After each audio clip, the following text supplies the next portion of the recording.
Sahabat YKB terkasih, senang dapat berjumpa lagi dengan saudara sekalian dalam acara Wasiat Kekal, sebuah renungan akan firman Tuhan yang menjadi pandu dalam kehidupan kita sehari-hari.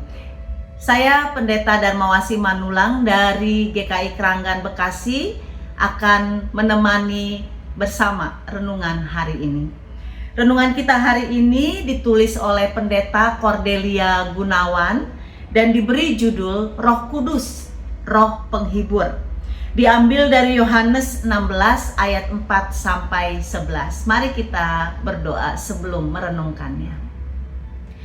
Bapa yang baik, bimbing kami dalam renungan ini. Roh Kudus ajari kami dan beri kami hikmat untuk memahaminya, dan ubahkan hidup kami semakin serupa dengan Kristus, semakin sesuai dengan kehendak Bapa, semakin indah di hadapan Tuhan dan di hadapan sesama. Inilah diri kami Tuhan, kami serahkan di dalam tangan kasih dan kuasa-Mu. Haleluya, amin. Renungan kita hari ini difokuskan pada Yohanes 16 ayat 7b. Sebab jikalau aku tidak pergi, penolong itu tidak akan datang kepadamu. Tetapi jikalau aku pergi, aku akan mengutus dia kepadamu. Dengarkanlah renungan hari ini. Pernahkah Anda dalam situasi begitu sedih dan berduka? Pernahkah Anda merasa begitu kesepian dan seolah tidak ada seorang pun yang peduli kepada Anda? Perasaan begitu sendirian, begitu berduka, begitu merasa tidak dipedulikan oleh sekitarnya, seringkali membuat seseorang berada dalam titik nadir, titik terendah kehidupannya. Saat Yesus naik ke surga, saat Yesus meninggalkan murid-muridnya, Yesus tidak membiarkan murid-muridnya seorang diri. Ia memberikan penghibur yang akan bersama-sama dengan mereka seumur hidup mereka. Penghibur yang akan menginsafkan dunia ini akan dosa, kebenaran, dan penghakiman. Yesus mengutus Roh Kudus agar dalam seluruh perjalanan kehidupan kita, bahkan saat kita berada di titik nadir kehidupan kita, saat tidak ada seorang pun yang kita anggap, kita pikir, kita rasa memahami kehidupan kita, memahami perasaan dan perjalanan kita, saat itu Roh Kudus, penolong, berjalan bersama dengan kita, menolong kita melangkah dalam kehidupan kita. Kita tidak pernah ditinggalkan seorang diri dalam langkah yang kita ambil.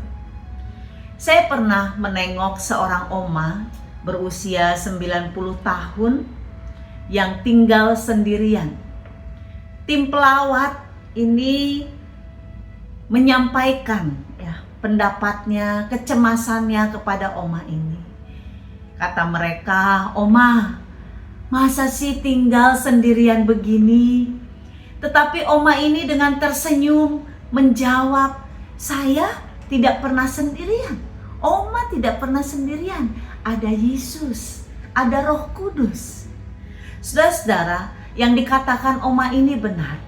Anak-anak Tuhan, kita sekalipun di dalam kacamata manusia seolah sendirian, sesungguhnya kita tidak pernah sendirian. Kita dikuatkan, kita diberi semangat, kita diberi daya hidup dalam situasi apapun oleh kuasa Roh Kudus. Oleh karena itu, situasi semencemaskan apapun, semenakutkan apapun, tidak akan menguasai kita selama kita dapat mengalami Roh Kudus yang sudah tinggal, yang sudah hidup di dalam diri kita. Oleh karena itu, Bapak, Ibu, dan saudara-saudara, selamat mengalami pekerjaan, kuasa dan kasih Roh Kudus yang ada di dalam hidup saudara sekalian. Tuhan memberkati. Amin.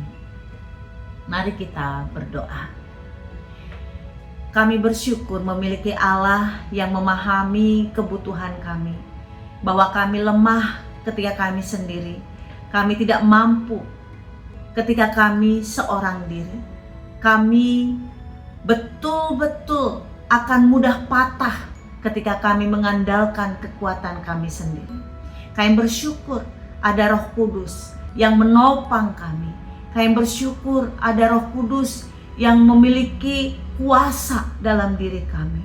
Oleh karena itu Tuhan, tolonglah kami supaya kami selalu menyadari kehadiran Roh Kudus, supaya kami boleh berjalan terus dengan Roh Kudus, supaya kami dihidupkan oleh Roh Kudus, dipimpin oleh Roh Kudus di dalam segala perjuangan kehidupan kami, di dalam menghadapi berbagai tantangan yang ada. Tuhan, kami juga secara khusus berdoa pada hari ini. Setiap orang yang mungkin saat ini sedang patah semangat, kiranya mereka dapat merasakan pertolongan Roh Kudus. Tuhan buka hati mereka, Tuhan buka jiwa mereka, sehingga Roh Kudus yang hidup dalam diri mereka dapat mereka rasakan kuasa dan kasih-Nya. Jamahlah setiap orang yang saat ini lemah, letih dan lesu. Mereka yang kehilangan keinginan untuk hidup, untuk melangkah lagi, untuk membangun lagi kehidupannya. Tuhan berkati mereka dengan kuasa-Mu yang luar biasa. Terima kasih Tuhan, di dalam Kristus kami berdoa. Amin. Demikian renungan hari ini. Selamat menikmati berkat-berkat Tuhan dan pertolongan Roh Kudus. Jangan lupa untuk like, subscribe, dan bagikan kepada setiap orang yang saudara kenal, sehingga semakin banyak orang yang terberkati. Tuhan Yesus beserta dengan kita. Amin.